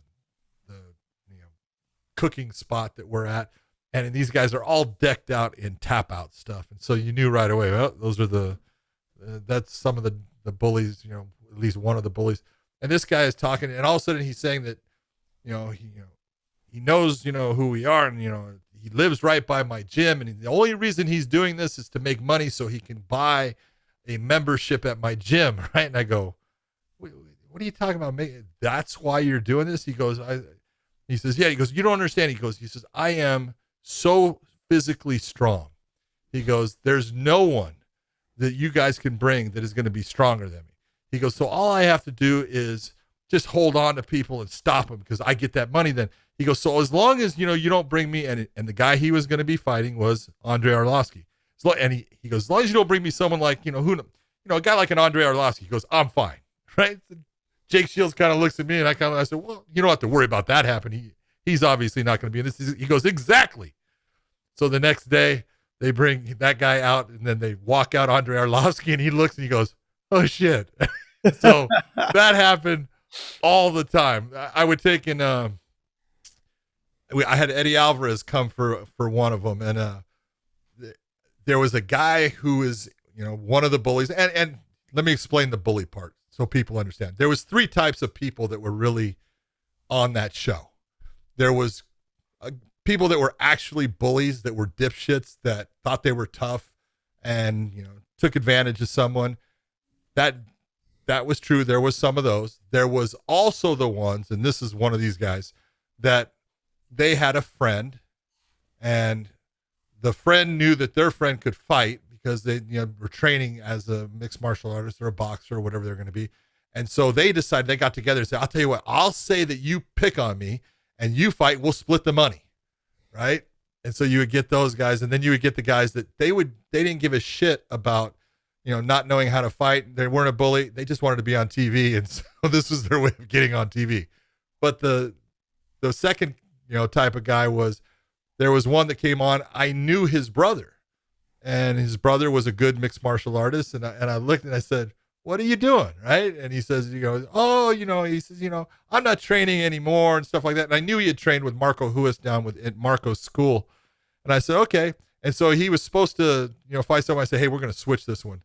And we put him against Eddie Alvarez. And there was a locker in the back, and they would have the people sign it. And in the back, he looks and he writes on it. He says, I come here knowing I'm going to win $10,000 and you give me Eddie fucking Alvarez. Right. So look at the fights were real. It was just a matter of what the fighters wanted to do to a point. The big thing was the commission didn't want these guys hurt, but was it real? It was real. Was it fun? It was a blast. It was so funny to watch. And you got to see some guys that really deserved to get their ass beat. It was fun. Yeah. I can just imagine, though.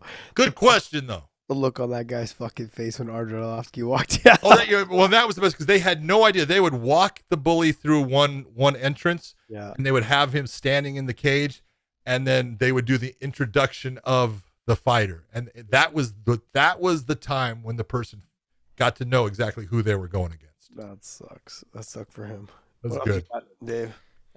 Next question comes from Kenny Andrade, and he asks, what do you guys think is stopping the UFC from adding a 165 division and move 170 to 175?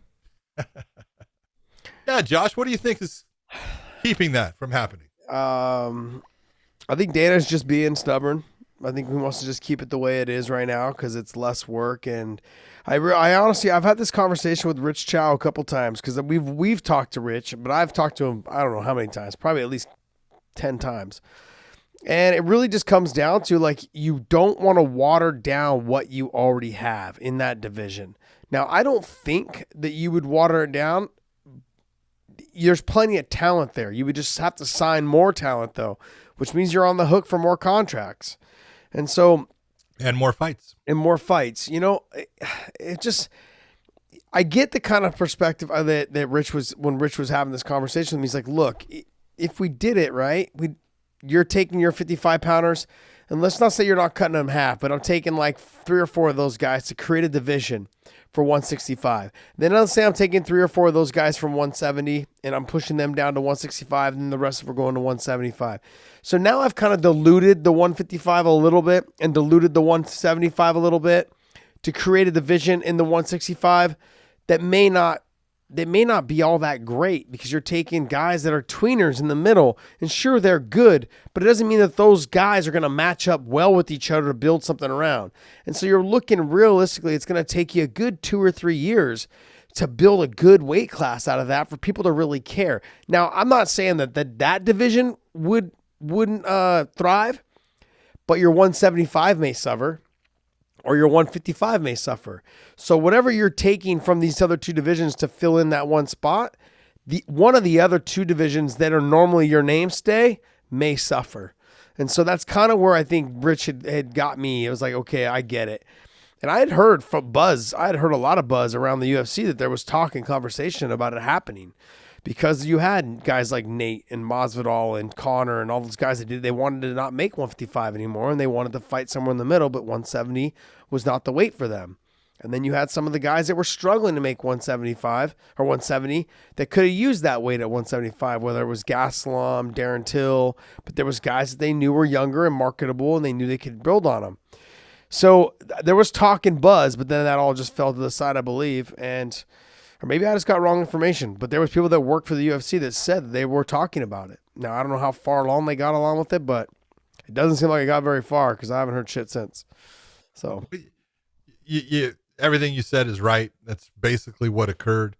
And they just look at it like, why am I going to water down my weight classes? I'm going to create a situation where I could have problems. That's the way they look at it, and that's why it hasn't happened. But John, I would say if you're only going to create one weight class, it would be that one. The rest of them can just stay the way they are. Like you have 75, 85, 95, or not even 95. You just go 85 to 205. You're only creating 165, and you're having to recreate the 175 because of that. I agree. I think that's the only weight class that I would add. I wouldn't add any other weight class. Question: do you recall this conversation that we've had? And what did I say? It's one weight class. One. That's all you're doing. One. I've always been the guy thinking you need to do it. Yeah. It needs to be done. You know, whether it's the UFC that does it, whether it's Bellator that does it, it needs to be done. It would be easier for the UFC to do it than it would be Bellator, because the UFC has just a bigger roster, more depth. It would work for them. I think it would actually work to their advantage in a lot of ways, because it would create fights that they can't have now. Yeah, I also think, though, too, it would take a lot more talent from the other smaller promotions. No.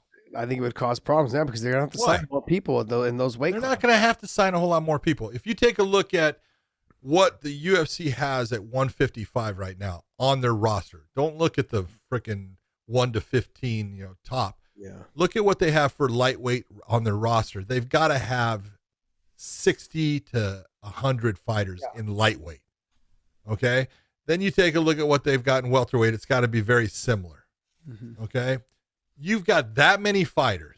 You can easily, without signing one, build that division and put on great fights. So I just don't see where it would be a problem for them. Right now, the matchmakers are the ones saying, oh no, we don't want to do this, because why does a matchmaker want to create more work, more problems? Yeah, but John, what I was getting at was, I wasn't saying so much they had to sign more. I'm saying that if and I agree, it's the UFC that has the potential to do it if they wanted to do it. But if they did it and they did sign another, say 20, let's say another 20 or 30 fighters, that would put all the other promotions, like it would hurt them a little bit in terms of there's not a lot of talent out there to sign then left over. You know what I mean? Like you already look at the feeder. The feeder right now is the LFA. And we just saw that with we've had Jalil Willis came with us, and then who was he fighting? Macon. So like he's the champion there as well. Like we just know where the best fighters are fighting in to come over to Bellator, to the UFC, and so where are they coming from? And they're coming, and there's not going to be a lot of those. Like there's not the king. Remember, it used to be King of the Cage, used to be the WEC, used to be whatever. Now you remember it was Titan fights for a while, and then LFA, Victory. and there was Victory, there was RFA also. I mean, there was promotions that always kind of been around, but it's not like that anymore. You kind of have your mainstay of LFA, and then there's Shark fights and Titan fights. They pop up randomly here and there. You get some good talent out there, but you already have seen those fighters probably fight in LFA. And then now you have the Contender Series, Dana White's Contender Series. That's a lot of fighters want to go there because they have the dream of being in the UFC. And so you see kind of where they're at there. And then if the UFC doesn't sign them, then they come over. They can come over to other promotions. But like if they wanted to, if they started the 165-pound division, it would put a damper in the rest of the weight and the rest of the other promotions on the ability for them to sign 55, 65, and 75 fighters. It might. Go ahead. What else you got? Hassan Haidari asks for Josh, which fight did you feel like you were in your prime, both physically and skill wise? In my prime, I would say probably.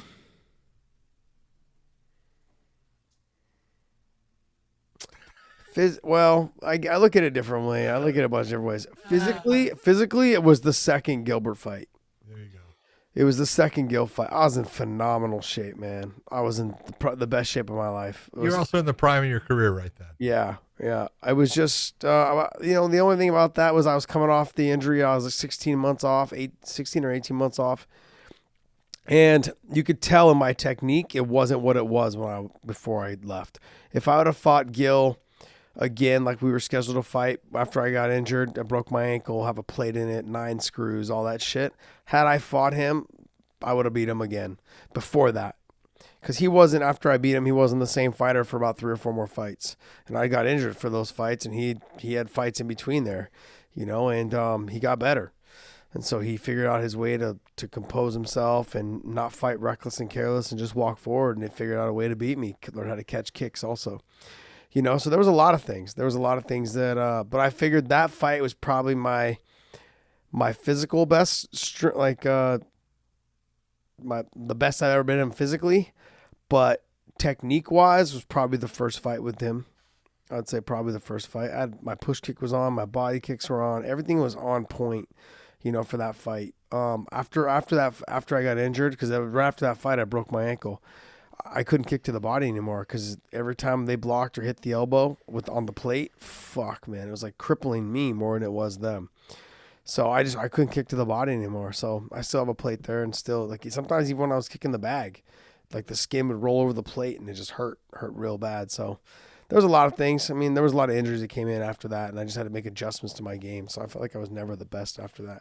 I would say my best performance, though, probably overall, was I felt like outside of being injured and hurt, I mean, had not happened in the first round, I would think would have been the Benson fight.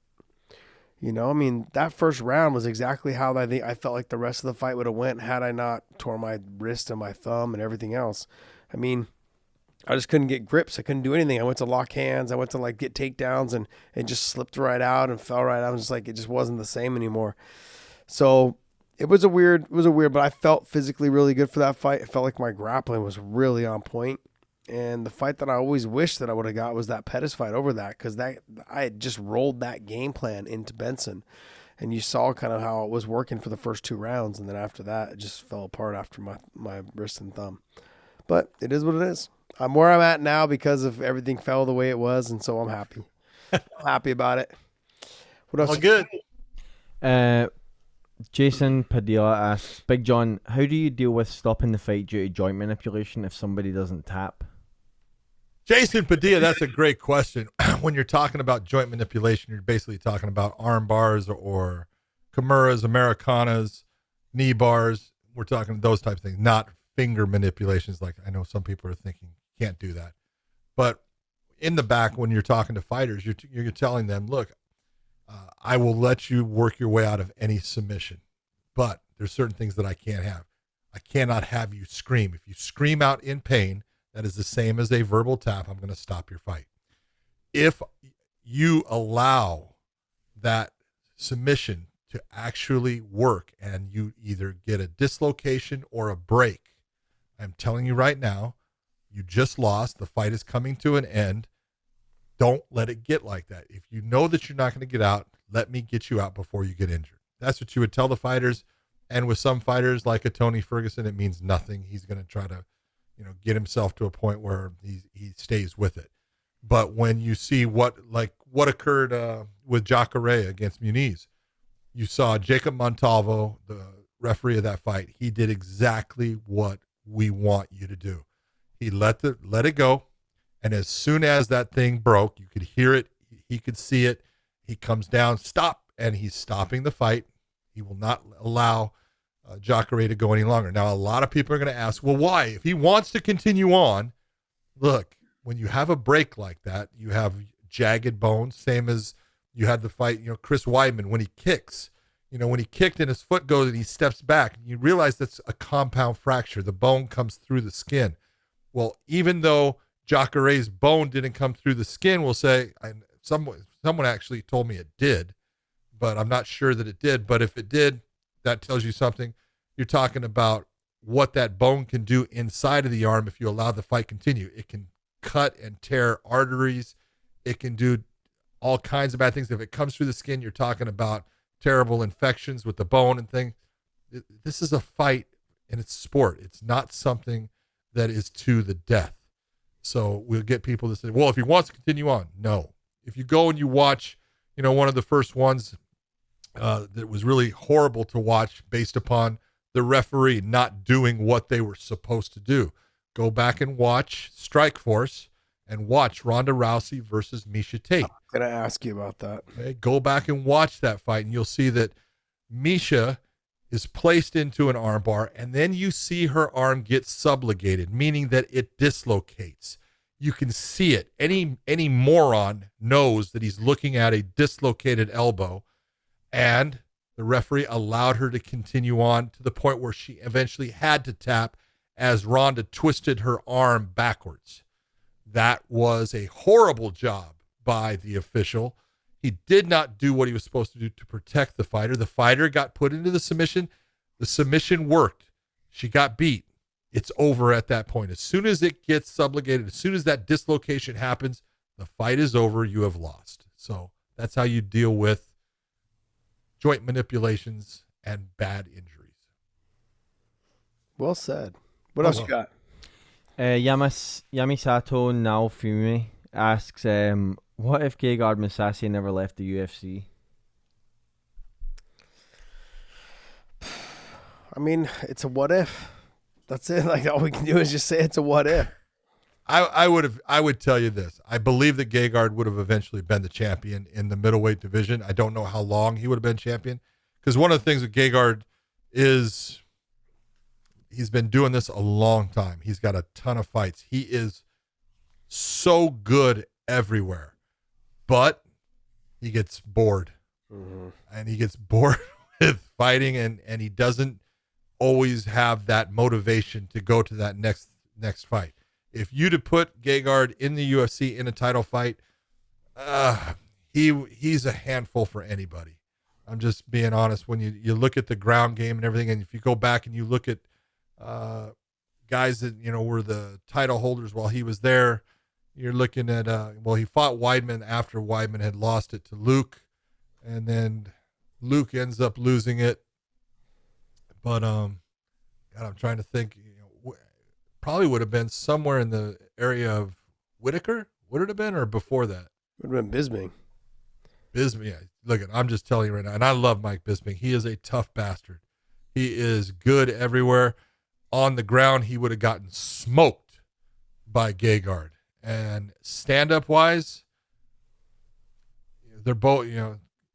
Mike is really good.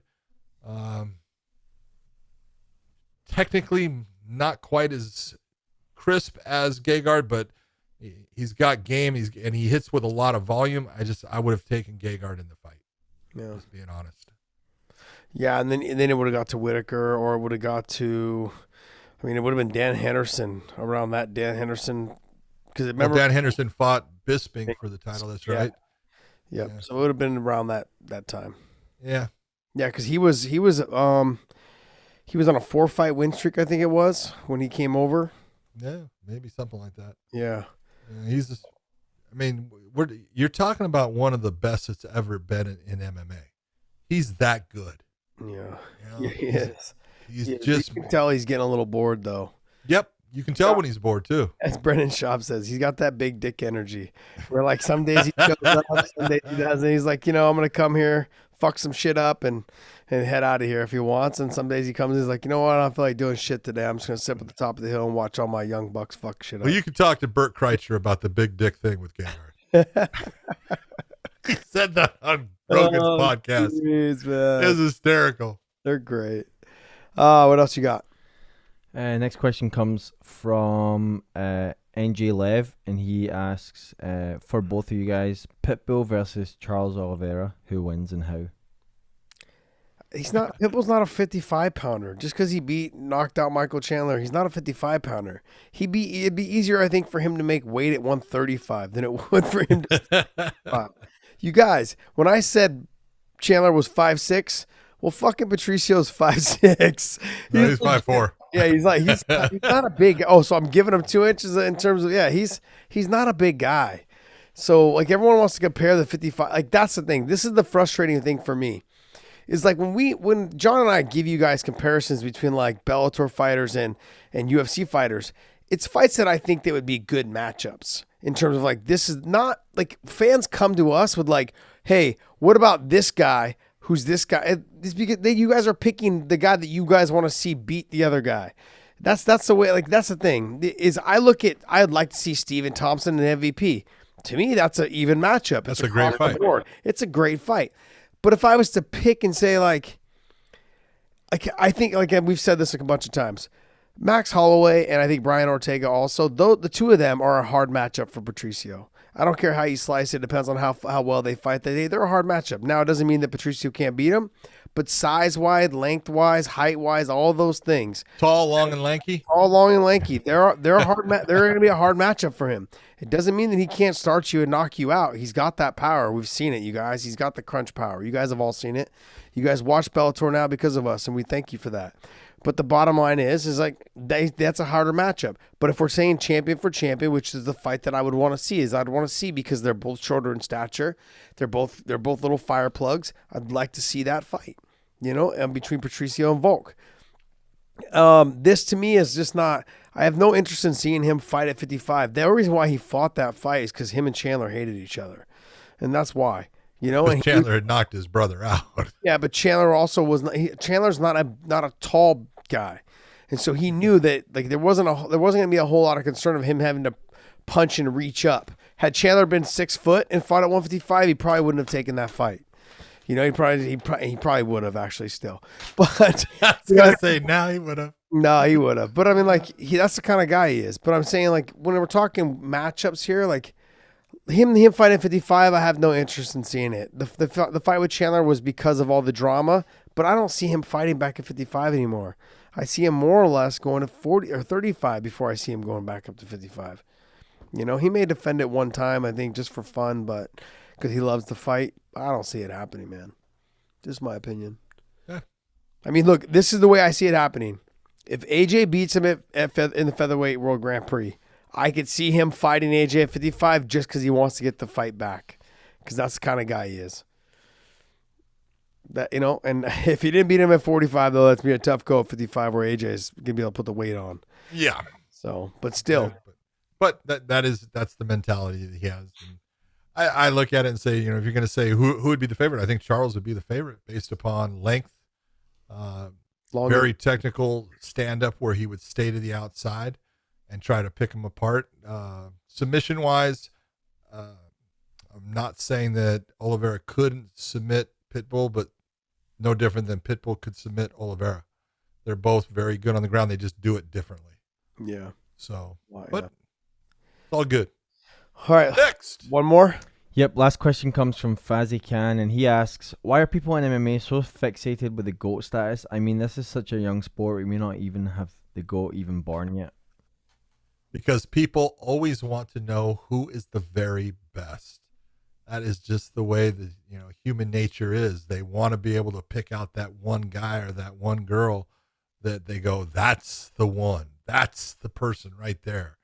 And it is a young sport, and there's going to be someone else coming up that's going to take the place of whoever is anointed as the greatest of all time. I normally don't go. I usually go with weight classes now, as if I'm going to say, well, this is the best I've seen in that weight class at this time. I don't go with one overall because I don't really think you can go with one overall. It's too tough. There's too much there. There's too many layers and levels and depths. So, but people always want to have that person sitting on the top of the pedestal. That's why you have people fixated with the GOAT status. Well, I'm going to just cut right to the chase. There can never be the GOAT unless he's a 145 or 155 pound fighter, because all the other weight classes suck. Okay, they don't have a ton of talent. They're not as good as that. This right here would tell you why my partner Josh Thompson has been punched in the head way too many times. There's not a ton of talent in those other weight classes. There's you have lost your mind. No, there's not as you much have totally lost. Do me a favor. Do me a favor. I want you to do something for me. I might put your hand up like this. Just put it up like that. Reach to this camera and smack. Put it like this. And smack yourself. Jesus Christ, I can't believe you. Camera and give you a good knocking. I might even extend my hand to 170, okay? But 145 I cannot wait to see you coming up. I am going to smack you in the head. It's only because John, I call him Big John because he's a big guy, right? So he's a little biased towards the heavyweight guys, but there's just no way around it. 45, 55 is those stacked weight classes. I mean, so like I said, I'd extend my hand of courtesy to 170 because they got a lot of talent there as well. But yeah, that's it. You can't. There'll never be a goat outside of that. They've never had to fight stacks and stacks of quality opponents. Dude, I can make you look so bad right now. No. I'm trying to be nice. No, there's just no way around it. There's no way around it. No way around. Okay, do me a favor. I want you to pick out your best 145 pounder of all time. Go ahead. Who is it? I would say Aldo. Okay, I would say you're right. So I'm going to take Aldo, and I'm going to take a guy that was never that great a fighter. In fact, he won the championship. We'll take Brock Lesnar because he's not talented like you're saying. And I'm going to put Lesnar against Aldo. Who wins, Josh? No, we're talking about the GOAT. We're talking about no, exactly. So who wins? Oh, no. Because if that's the GOAT, he can beat that guy. No. Yes. That's not how the GOAT conversation goes. It is how the GOAT conversation No. goes. You're going pound for pound.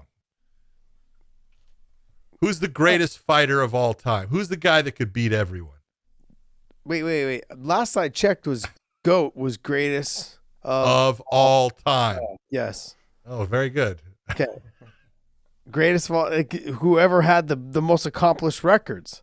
Just in their weight class. That's not Brock Lesnar. But it's not as far as pitting them against the other ones. Because it is. Nah. That's why John Jones has always been the guy if you're looking and saying, hey, who's done it longer, who's done it better? And I always go with he's the best I've ever seen over a long period of time, and Khabib is the most dominant that I've ever seen. Okay. But yeah, I mean, here's the only problem that I have with what I'm saying. Like, John has fought tough fighters. Mm-hmm. And I'm not knocking John. John's fought tough fighters. No, you're not knocking him. But he fought the guys that he beat in the beginning of his career were fighters that were towards the end of their career. And now, though, don't get me wrong, towards the end of his career now, as he's getting older, he's having to fight the up-and-comers, and the fights have gotten a lot closer. And I agree that he is good. He's been the longest, like you said. The problem is, though, is that the weight classes for 45, 55, and 70, they are so stacked that it's hard to retain the title for so long. I agree with you. That's what made Jose Aldo so special, was that he did it for so long against such tough talent that still, some of them are still fucking fighting because that's how good they are. So I just look at it as like, and it shows in the 55-pound division, because we were talking about it earlier, that Frankie and BJ and Khabib and I don't know who else, but I think they're the only three that ever was able to defend their title more than three times. No one else has really defended it more than twice. Same with Stipe is the only one in the heavyweight that ever defended his title more than three times. Okay. So, I mean, he can be the best in that weight class. The best in that weight class. I mean, but there's not a ton of those fighters in that weight class. There was a couple of good ones at the top there for a while, but it's not anywhere near as stacked, John, as you know it. I know that. My devil's advocate. My job is to make your life miserable. And you're doing a wonderful job of that. Yes. All right. I think that wraps up our show. And so we would like for you guys to go to ProWrestlingTees.com, use the promo code ANDSTILL. We've got a Memorial Day t-shirt that is limited edition that is only out until Memorial Day weekend, which is what? Not next week, but the week after. So make sure you guys pick it up before it shuts down. They will not be available. Podcast Dave did a wonderful job of putting this shirt together. It's got the American flag on it. It says Memorial Day on it. It's got the camo in the background with the big arms. Those are Big John's arms, by the way, that we mimicked. And we took a photo of and put that up. And then it says on there, thank you. And so we want to thank our troops and thank our military for everything they've ever done for us. And we appreciate them.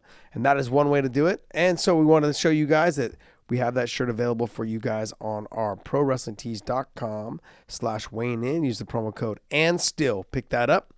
Also go to the thumbnails, or not the thumbnails, but the thumbs up and the thumbnails. You go to thumbnails too. Go to the thumbs up and the little bell on the bottom of the page there for YouTube, and hit that subscribe button as well. We appreciate it. Also, you guys, when we do our fan questions now, Dave's going to start going through the comments section, start liking the comments that you guys like the most, and Dave will maybe pull those questions out of that comment section. So we can actually pull those and use those as Q&As. All right, so whatever one gets the most likes is the one that we would probably use on our Q&As. Do you guys understand what I'm saying? Because I think I said it's the comment section in the Q&A post. In the Q&A post. I want to make sure that was clarified. Because for a second, I think you guys thought we were going to go to the video comment section where you guys just bag on me. And I love it. But hey, it's been a great show, John. Also, hit all our audio platforms. Oh, yeah. iTunes, SoundCloud, Google Play, Stitcher, Spotify. Hit up all those audio platforms. We've learned that the majority of you listen to us on iTunes and Spotify and occasionally some Stitcher. But I think it's mainly the Spotify and the iTunes. So hit that subscribe button on both of those if you guys have them, and we appreciate you guys. John, what else you got? The last thing I have to say, as always, is to everyone out there, thank you for listening to the latest edition of the Weighing In Podcast, and Josh and I will see you